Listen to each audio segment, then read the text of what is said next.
Keep learning, keep growing, keep watching.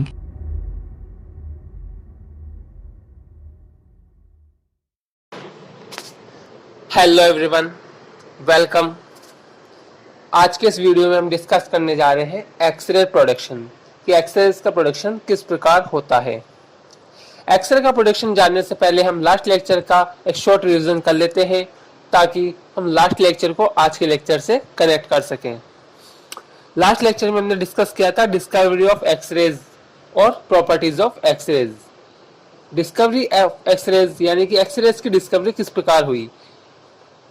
X-rays की discovery डब्ल्यू.सी. Röntgen ने की थी 8 नवंबर 1895 में। रोंजन चाहते थे कि हवा के अंदर इलेक्ट्रिसिटी का फ्लो हो, बट इलेक्ट्रिसिटी का फ्लो के लिए एक मीडियम की आवश्यकता होती है और मीडियम जिनमें इलेक्ट्रॉन का फ्लो इजीली हो सकता है वो होते हैं मेटल्स के अंदर इलेक्ट्रॉन्स का फ्लो इजीली अच्छे से होता है। बट रोंजन चाहते थे कि वो हवा के अंदर इलेक्ट्रिसिटी का फ्लो करवाएं, इलेक्ट्रिसिटी को कंडक्ट करवाएं। इसके लिए उन्होंने क्या किया, एक ग्लास ट्यूब ली जिसमें उसके अंदर गैस का जो प्रेशर था उसको कम रखा और दो एनोड्स के बीच में इलेक्ट्रिसिटी का कंडक्ट कराने की कोशिश की, इन्वेस्टिगेशन की। ये वो एक्सपेरिमेंट कर रहे थे। इस दौरान हुआ क्या, गैस ट्यूब के अंदर जो पॉजिटिव इलेक्ट्रोड था उसके अंदर से इनविजिबल रेज निकलने लगती है और वो पास में रखी हुई फ्लोरोसेंस स्क्रीन्स को इफेक्ट करती है। तब उनको पता लगा कि इसके अंदर से कोई इनविजिबल रेज निकली जिनको बाद में एक्सरेज कहा गया और ये एक्सरेज बहुत ज्यादा पेनिट्रेटिंग पावर की थी जो ब्लैक पेपर और थिकर ऑब्जेक्ट्स को इजीली पेनिट्रेट कर पा रही थी। और ये एक्सरेज इनका नेचर स्टार्टिंग में अननोन था इसलिए इनको एक्सरेज नाम दिया गया, बट बाद में फर्दर इन्वेस्टिगेशन से पता चला कि ये इलेक्ट्रोमैग्नेटिक रेडिएशंस थी। ये तो बात हुई एक्सरे की डिस्कवरी की। अब हम बात करते हैं कि एक्सरेज की प्रॉपर्टीज क्या क्या थी। एक्सरेज इलेक्ट्रोमैग्नेटिक रेडिएशंस होती है जो कि शॉर्टर वेवलेंथ की होती है।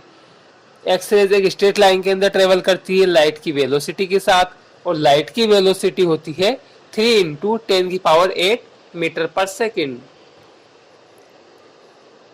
एक्सरेज ना तो इलेक्ट्रिक फील्ड से इन्फ्लुएंस होती है और ना ही मैग्नेटिक फील्ड से, यानी कि एक्सरेज पर इलेक्ट्रिक और मैग्नेटिक फील्ड का इफेक्ट नहीं पड़ता है। एक्सरेज उन सभी सब्सटेंसेस से पेनिट्रेट हो सकती है जिनसे विजिबल लाइट ट्रांसपेरेंट हो सकती है, सिवाय एक एक्सेप्शन लेड बैरियर के अलावा। लेड बैरियर ही एक ऐसा एक्सेप्शन है जिसके थ्रू एक्सरेज पेनिट्रेशन नहीं हो सकता, इसलिए ही लेड बैरियर का यूज एक्सरेज के प्रोटेक्शन के लिए किया जाता है। एक्सरेज मटेरियल के अंदर फ्लोरोसेंस प्रोड्यूस करता है जैसे calcium tungstate, zinc, cadmium sulphide.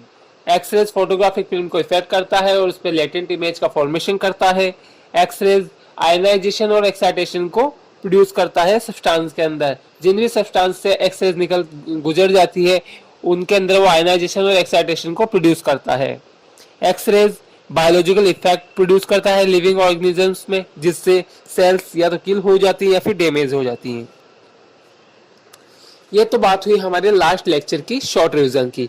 आज हम बात करते हैं कि एक्सरेज का प्रोडक्शन किस प्रकार होता है। एक्सरेज का प्रोडक्शन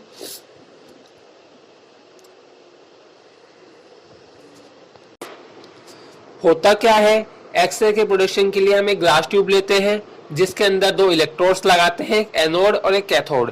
कैथोड होता है जहां से इलेक्ट्रॉन्स का फ्लो होता है या फिर इलेक्ट्रॉन्स का एमिशन होता है। इलेक्ट्रॉन का एमिशन कैथोड से होते हुए वो टारगेट पर जाके टकराते हैं और वहां पे टकराने के बाद एक्सरेज और हीट का प्रोडक्शन होता है।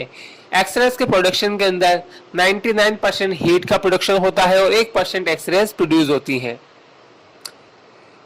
अब होता क्या है, इलेक्ट्रॉन्स कैथोड से निकलते हैं और टारगेट पर टकराते हैं।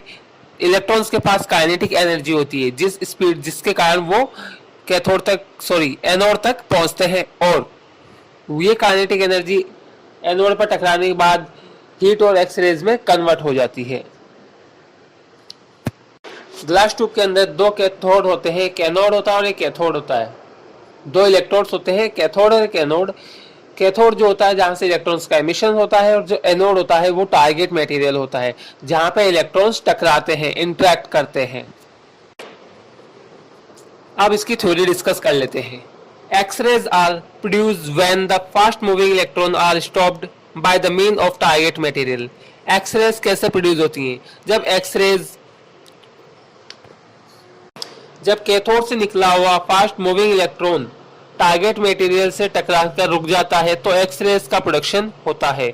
Moving electron have kinetic energy when the electron is suddenly stopped. जब मूविंग इलेक्ट्रॉन क्या रखता है अपने साथ? काइनेटिक एनर्जी रखता है। और जब ये मूविंग इलेक्ट्रॉन सडनली रुक जाता है तो जो इसकी काइनेटिक एनर्जी होती है वो कन्वर्ट हो जाती है हीट और एक्स-रेज के अंदर। This conversion is taking place in the target material. और ये जो कन्वर्जन होता है, ये जो घटनाक्रम होता है, ये टारगेट मटेरियल पर होता है, यानी कि एनोड पर होता है। Therefore, the interaction of the electrons with the target on the basis of X-ray productions are following। और जो इलेक्ट्रॉन का इंटरेक्शन होता है टारगेट के साथ, उसके आधार पर यहाँ पे एक्स-रेज के प्रोडक्शन बता रखे हैं कि किस किस प्रकार के एक्स-रेज का प्रोडक्शन होता है। एक्स-रेज के प्रोडक्शन के लिए 4 प्रकार के इंटरेक्शन होता है टारगेट के साथ। फर्स्ट ऑफ है excitation in the outer shell, second ionization in outer shell, third ionization in inner shell, और fourth interaction with nuclear field.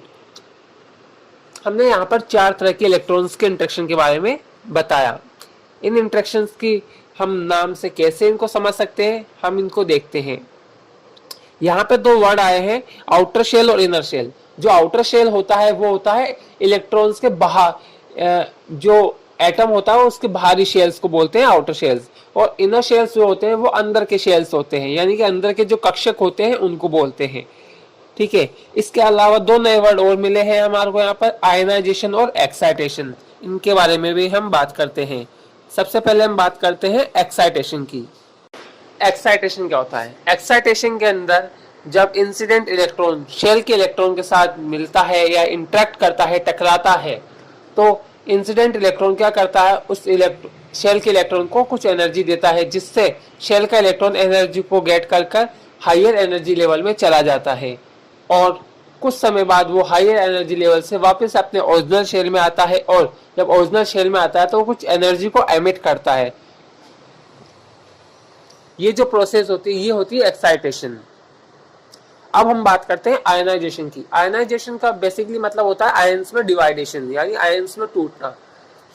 यहाँ पे आयंस में कैसे टूटेंगे ये हम बात करते हैं।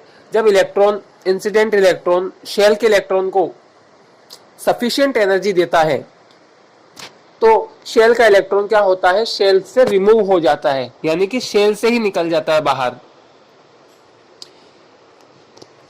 और जो इलेक्ट्रॉन बाहर निकला वो एक नेगेटिव आयन के रूप में मिल जाता है, और शेल के अंदर जहां से वो निकला वहां पर एक होल और वैकेंसी छोड़ जाता है। वो होल और वैकेंसी वहां पर पॉजिटिव आयन का काम करती है, यानी कि पॉजिटिव होल बन जाता है जो कि पॉजिटिव आयन की तरह वर्क करता है। ये तो इस प्रकार ये आयंस में डिवाइड हो जाता है। तो ये हो गया आयनाइजेशन। अब हम बात करते हैं कि इलेक्ट्रॉन्स किस किस प्रकार इंटरेक्ट करता है टारगेट मटेरियल के साथ, यानी कि एनोड के साथ इलेक्ट्रॉन्स किस प्रकार इंटरेक्ट करता है, इंटरेक्शन कैसे होता है। फर्स्ट इंटरेक्शन हम पढ़ते हैं, excitation in outer shell. The incident electron interacts with an electron in an और outer shell of the atom of the target. जो इंसिडेंट इलेक्ट्रॉन होगा वो इंटरेक्ट करेगा टारगेट मटेरियल के जो एटम्स है उसके आउटर शेल के इलेक्ट्रॉन के साथ। The incident electron transfer a small amount of energy to the outer shell electron of the atom and this outer shell electron displace to a high energy level. और अब ये incident electron कुछ amount के अंदर energy को transfer कर देगा outer shell के इलेक्ट्रॉन को, और ये आउटर शेल का इलेक्ट्रॉन डिस्प्लेस हो जाएगा हायर एनर्जी लेवल के अंदर, यानी कि आउटर शेल के इलेक्ट्रॉन को कुछ एनर्जी मिली और वो एनर्जी लेकर हाई एनर्जी लेवल के अंदर शिफ्ट हो गया। अब now after some time the excited electron return to its original shell and emits some energy। अब क्या होगा, ये कुछ समय बाद अपनी ओरिजिनल शेल के अंदर वापस आएगा, और जब ये ओरिजिनल शेल में वापस आएगा तो कुछ एनर्जी को ये एमिट करेगा, यानी कि कुछ एनर्जी ये रिलीज करेगा, निकालेगा, और अपने ओरिजिनल शेल के अंदर आके स्टेबल हो जाएगा। This energy appears as the heat in the target, और ये जो एनर्जी है ये टारगेट मटेरियल के ऊपर हीट की फॉर्म में अपीयर होती है। जैसा कि हम डायग्राम के अंदर देख पा रहे हैं, इंसिडेंट इलेक्ट्रॉन आया, इलेक्ट्रॉन को एनर्जी दी और इसको एक्साइटेड स्टेज के अंदर पहुंचा दिया, और जैसे ही एक्साइटेड शेल से वापस स्टेबल होने के लिए अपने ओरिजिनल शेल में आता है तो कुछ एनर्जी को एमिट करता है, और ये एनर्जी हमें हीट की फॉर्म में मिलती है। अब हम बात करते हैं दूसरे इंटरेक्शन की, आयनाइजेशन ऑफ आउटर शेल। इसमें क्या होता है? In this process the incident electron interacts with an electron in the outer shell of the atom of the target. इस प्रोसेस के अंदर जो इंसिडेंट इलेक्ट्रॉन होता है वो इंटरेक्ट करता है आउटर शेल के इलेक्ट्रॉन के साथ, यानी कि टारगेट के एटम के आउटर शेल के इलेक्ट्रॉन के साथ इंसिडेंट इलेक्ट्रॉन इंटरेक्ट करता है। The incident electron have high energy than the binding energy of the outer shell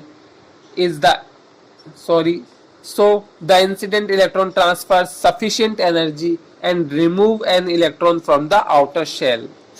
अब हमने बात की थी आयनाइजेशन के अंदर क्या होता है कि सफिशिएंट एनर्जी मिलती है जिससे वो रिमूव हो जाता है। तो जो इंसिडेंट इलेक्ट्रॉन होगा उसकी जो एनर्जी होगी वो बहुत ज्यादा होगी, काइनेटिक एनर्जी हायर एनर्जी की होगा, जो आउटर शेल की जो बाइंडिंग एनर्जी उससे कई ज्यादा एनर्जी इंसिडेंट इलेक्ट्रॉन की होगी। तो इंसिडेंट इलेक्ट्रॉन क्या करेगा, कुछ सफिशिएंट एनर्जी को शेल के इलेक्ट्रॉन को ट्रांसफर कर देगा, जिससे शेल का इलेक्ट्रॉन एनर्जी पाकर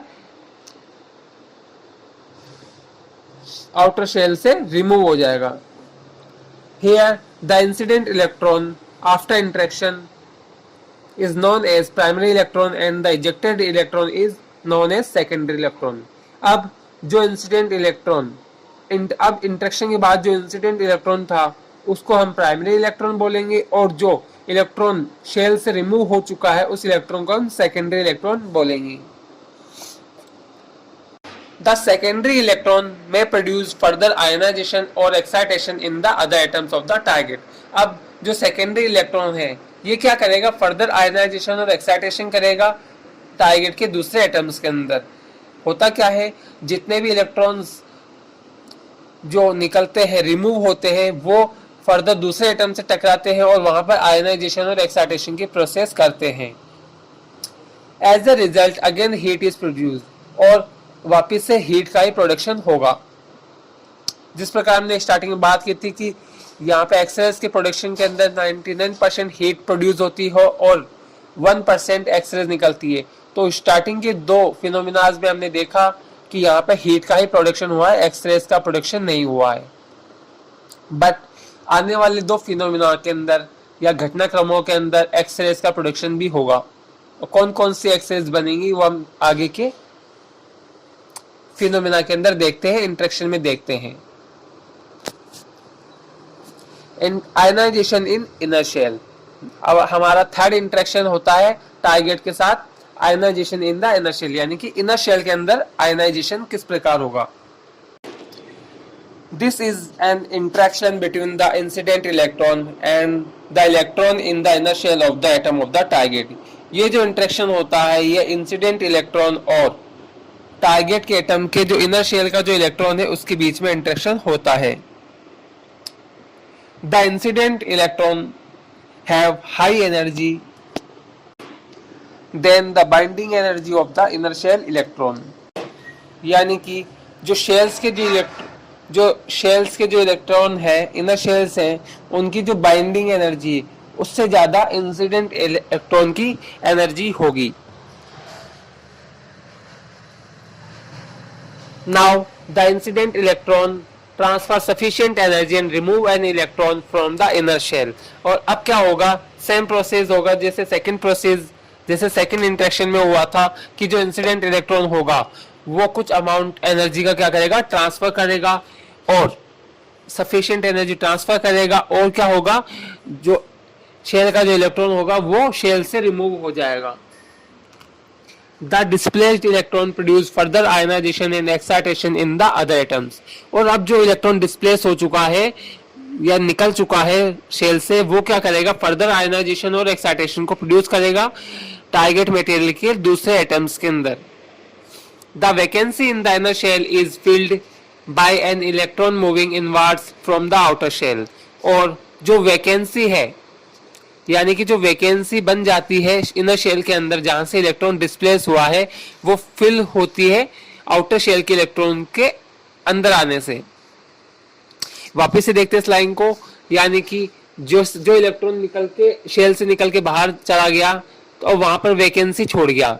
अब ये वैकेंसी फुलफिल करने के लिए, यानी कि स्टेबिलिटी को प्राप्त करने के लिए आउटर शेल का एक इलेक्ट्रॉन मूव करते हुए इनर शेल के अंदर आएगा और उस वैकेंसी को फिल कर देगा। ड्यूरिंग दिस ट्रांजिशन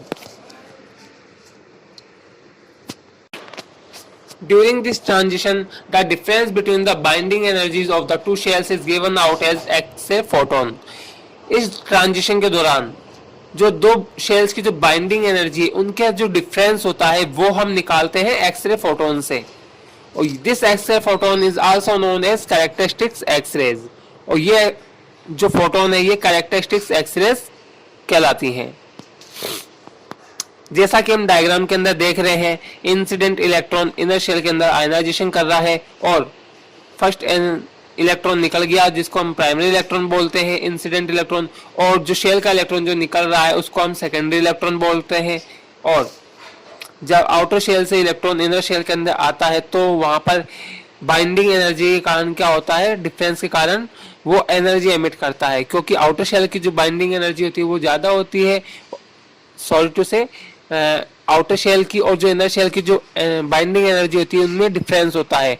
तो जब वो इलेक्ट्रॉन अंदर की ओर आएगा तो कुछ एनर्जी को एमिट करेगा जो एक्सरे फोटोन के रूप में होगी, और इस एक्सरे फोटोन को ही हम बोलते हैं कैरेक्टरिस्टिक्स एक्सरेज। ये कैरेक्टरिस्टिक्स एक्सरेज डायग्नोस के अंदर काम आती है क्योंकि इनकी जो एनर्जी होती है वो कम होती है। ये लोअर एनर्जी की एक्सरेज होती हैं जो कि डायग्नोस में काम आती है। अब हम बात करेंगे सबसे लास्ट इंटरेक्शन के बारे में, इंटरेक्शन विथ न्यूक्लियर फील्ड, यानी कि न्यूक्लियर फील्ड के साथ इलेक्ट्रॉन कैसे इंटरेक्शन करता है। The incident electron passes closely to the nucleus of an atom in the target. यानी कि जब इंसिडेंट इलेक्ट्रॉन होगा वो इनर शेल तक आ गया था लास्ट स्टेज में, अब इनर शेल से अब वो न्यूक्लियस के बिल्कुल पास में से निकलेगा। यानी कि जो इंसिडेंट इलेक्ट्रॉन होगा वो टारगेट के एटम के न्यूक्लियस के पास में से गुजरेगा। होता क्या है, इलेक्ट्रॉन एक नेगेटिव पार्टिकल होता है और जो न्यूक्लियस होता है वो पॉजिटिव होता है, तो वो उसको अट्रैक्ट कर लेगा, और जैसे ही वो अट्रैक्ट करेगा उसको तो जो इंसिडेंट इलेक्ट्रॉन है उसकी जो काइनेटिक एनर्जी है वो हीट और एक्सरेज में कन्वर्ट हो जाएगी। अब देखते हैं, the sins the electron is an negative particle it is attract bye nucleus. Electron क्या होता है, एक नेगेटिव पार्टिकल होता है जो कि न्यूक्लियस के थ्रू अट्रैक्ट कर लिया जाता है क्योंकि न्यूक्लियस पॉजिटिव होता है। Therefore electron decelerate and loss energy in the form of X ray photons. इस प्रकार क्या होता है, इलेक्ट्रॉन डीएक्सेलरेट होता है, यानी कि इलेक्ट्रॉन की स्पीड कम हो जाती है, डिफ्यूज हो जाती है और वो कुछ एनर्जी का लॉस करता है in the form of X ray photon. X ray photon के रूप में कुछ एनर्जी का लॉस करता है। The energy of X ray photon depends on the degree to which the electron is decelerate by the nuclear attraction. जो एनर्जी होगी एक्सरे फोटोन्स की वो डिपेंड करेगी कि किस डिग्री पर इलेक्ट्रॉन डीएक्सेलरेट हुआ है न्यूक्लियर अट्रैक्शन से, यानी कि न्यूक्लियस ने इंसिडेंट इलेक्ट्रॉन को कितने डिग्री पर डीएक्सेलरेट किया है उस पर एक्सरे फोटोन की एनर्जी डिपेंड करती है। The photon energy can take any value from 0 to maximum. और जो फोटोन एनर्जी है उसकी वैल्यू 0 से मैक्सिमम तक कुछ भी हो सकती है। This x-ray photon are also known as continuous x-rays और ब्रह्मस्लंग एक्सरेज। और ये जो एक्सरे फोटोन है इनको हम कंटिन्यूअस एक्सरेज और ब्रह्मस्लंग एक्सरेज बोलते हैं। जैसा कि डायग्राम के अंदर दिखा रखा है, जो इंसिडेंट इलेक्ट्रॉन है वो न्यूक्लियस के बिल्कुल पास से गुजरेगा तो जब न्यूक्लियस के पास से गुजरेगा तो इलेक्ट्रॉन क्या होता है, एक नेगेटिव पार्टिकल होता है, और न्यूक्लियस एक पॉजिटिव पार्टिकल होता है, यानी कि पॉजिटिव होता है, जो कि प्रोटॉन और न्यूट्रॉन से मिलकर बनता है, जिसमें न्यूट्रॉन तो न्यूट्रल होता है और प्रोटॉन पॉजिटिव होता है, इसलिए न्यूक्लियस पे पॉजिटिव चार्ज होता है। तो न्यूक्लियस क्या करेगा, इस इंसिडेंट इलेक्ट्रॉन को अट्रैक्ट कर लेगा। जब इसको अट्रैक्ट करेगा तो इलेक्ट्रॉन डीएक्सेलरेट हो जाएगा और अपनी कुछ एनर्जी को एक्स रे फोटोन के रूप में लॉस करेगा। और ये एक्स रे फोटोन की जो एनर्जी होगी ये डिपेंड करेगी कि जो न्यूक्लियस ने इंसिडेंट इलेक्ट्रॉन को किस डिग्री पर डीएक्सेलरेट किया है, अट्रैक्ट किया है। एक्स रे फोटोन्स जो यहाँ पर रिलीज हो रहे हैं उनकी वैल्यू 0 से मैक्सिमम तक हो सकती है, और इन एक्सरे फोटोन्स को कंटिन्यूस एक्सरेज और ब्रह्मस्ट्रलंग एक्सरेज बोलते हैं। ब्रह्मस्ट्रलंग एक्सरेज का यूज रेडियो थेरेपी के अंदर किया जाता है, यानी कि इसका यूज ट्रीटमेंट के लिए किया जाता है, क्योंकि ये एक्सरेज हायर एनर्जी की एक्सरेज होती है, इसलिए इनका उपयोग ट्रीटमेंट में या फिर रेडियो थेरेपी के अंदर किया जाता है। एक बार चारों इंटरेक्शंस का वापस से रिवीजन कर लेते हैं। Excitation outer shell, excitation outer shell के अंदर किस प्रकार होता है, जो इंसिडेंट इलेक्ट्रॉन्स होते हैं वो आउटर शेल के इलेक्ट्रॉन के साथ टकराते हैं और उनको कुछ अमाउंट के अंदर एनर्जी ट्रांसफर करते हैं। जब उनको कुछ अमाउंट में एनर्जी मिल जाती है शेल के इलेक्ट्रॉन्स को, तो वो हायर एनर्जी लेवल में चले जाते हैं, लेकिन स्टेबिलिटी को प्राप्त करने के लिए वो वापस से फर्दर अपनी ओरिजिनल स्टेट में आते हैं और कुछ एनर्जी का लॉस करते हैं, और ये जो एनर्जी होती है हीट के फॉर्म में होती है। Ionisation in outer shell, outer shell के अंदर आयनाइजेशन किस प्रकार होता है, ये जो प्रोसेस होता है ये इंसिडेंट इलेक्ट्रॉन और एटम के आउटर शेल के इलेक्ट्रॉन के बीच में होता है, यानी कि जब इंसिडेंट इलेक्ट्रॉन एटम के आउटर इलेक्ट्रॉन के साथ टकराता है तो क्या होगा, उसको कुछ अमाउंट में सफिशिएंट एनर्जी ट्रांसफर करेगा, क्योंकि इंसिडेंट इलेक्ट्रॉन की जो एनर्जी होती है वो ज्यादा होती है as compare to binding energy of the outer shell electron, यानी कि आउटर शेल इलेक्ट्रॉन्स की बाइंडिंग एनर्जी से ज्यादा इंसिडेंट इलेक्ट्रॉन की एनर्जी होती है। तो वो क्या करेगा, उसको सफिशिएंट एनर्जी देगा और उसको शेल से रिमूव कर देगा इलेक्ट्रॉन को।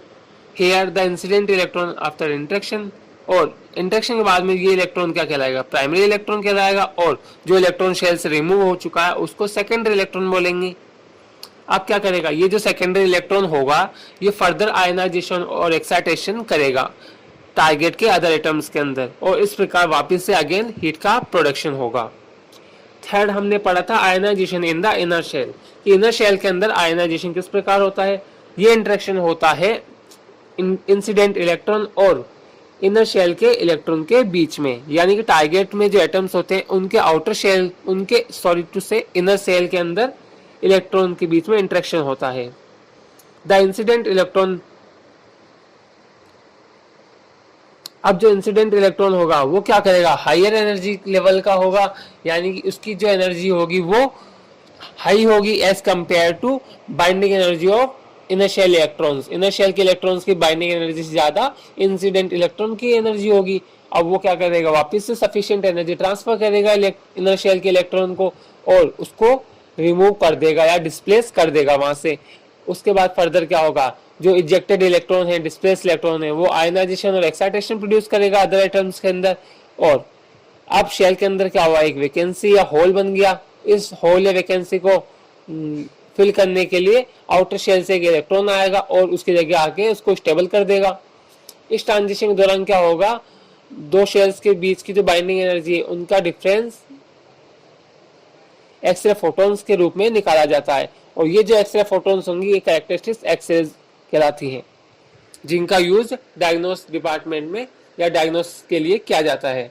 फोर्थ इंटरेक्शन होता है न्यूक्लियर फील्ड के साथ इंटरेक्शन, जिसके अंदर क्या होता है, न्यूक्लियस पॉजिटिव होता है और जो इलेक्ट्रॉन होता है वो नेगेटिव होता है। तो जब इलेक्ट्रॉन न्यूक्लियस के पास से गुजरेगा तो वो इलेक्ट्रॉन को अट्रैक्ट कर लेगा न्यूक्लियस, क्योंकि न्यूक्लियस पॉजिटिव होता है।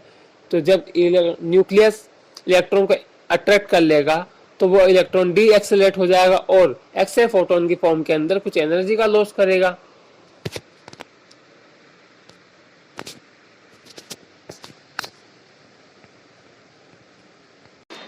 इस प्रकार इलेक्ट्रॉन डीएक्सेलरेट हो जाता है टारगेट मटेरियल से और एक्सरे फोटोन के फॉर्म के अंदर एनर्जी का लॉस करता है। और ये जो एनर्जी एक्सरे फोटॉन्स की जो एनर्जी ये डिपेंड करेगी कि इलेक्ट्रॉन जो इंसिडेंट इलेक्ट्रॉन है वो न्यूक्लियर अट्रैक्शन से किस डिग्री पर डीएक्सेलरेट हुआ है, यानी कि किस डिग्री पर वो रुका है न्यूक्लियर अट्रैक्शन से अट्रैक्ट होकर। और जो फोटोन एनर्जी है उसकी वैल्यू 0 से मैक्सिमम तक हो सकती है। और यहाँ पर जो एक्सरेज का प्रोडक्शन होता है वो ब्रैमस्लंग एक्सरेज या फिर कंटिन्यूस एक्सरेज कहलाती हैं। ये टॉपिक हमारा क्लियर हो यहाँ पर एक्सरेज का प्रोडक्शन। इस टॉपिक के अंदर स्टार्टिंग के जो 2 इंटरेक्शंस थे, ionization in the outer shell और excitation in the outer shell, इन दोनों इंटरेक्शंस के अंदर हीट का प्रोडक्शन होता है। बट जो लास्ट के 2 इंटरेक्शंस हैं जैसे कि ionization in inner shell and interaction with nuclear field, इन दोनों इंटरेक्शंस के अंदर एक्सरेज का प्रोडक्शन हमारे को देखने के लिए मिलता है। और 2 एक्सरेज, हमें 2 प्रकार के एक्सरेज का प्रोडक्शन यहाँ पर देखने के लिए मिला। एक है कैरेक्टरिस्टिक्स एक्सरेज जो कि लोअर एनर्जी की एक्सरेज होती हैं और जिनका यूज डायग्नोसिस डिपार्टमेंट में डायग्नोस के लिए किया जाता है। और दूसरी जो एक्सरेज होती हैं वो कंटिन्यूस एक्सरेज या फिर ब्रैमस्लंग एक्सरेज कहलाती हैं जो हायर एनर्जी लेवल की होती हैं और इनका उपयोग रेडियोथेरेपी डिपार्टमेंट में किया जाता है ट्रीटमेंट के लिए। ये तो था हमारा आज का लेक्चर। अब हम बात करेंगे हम नेक्स्ट लेक्चर के अंदर क्या डिस्कस करने वाले हैं। नेक्स्ट लेक्चर के अंदर हम डिस्कस करने वाले हैं एक्सरेज प्रोडक्शन करने के लिए हमें किन किन चीज़ों की रिक्वायरमेंट चाहिए होती है, कौन कौन से वो इक्विपमेंट्स हैं, रिक्वायरमेंट्स हैं जिनकी नीड से हम एक्सरेज प्रोड्यूस कर सकते हैं।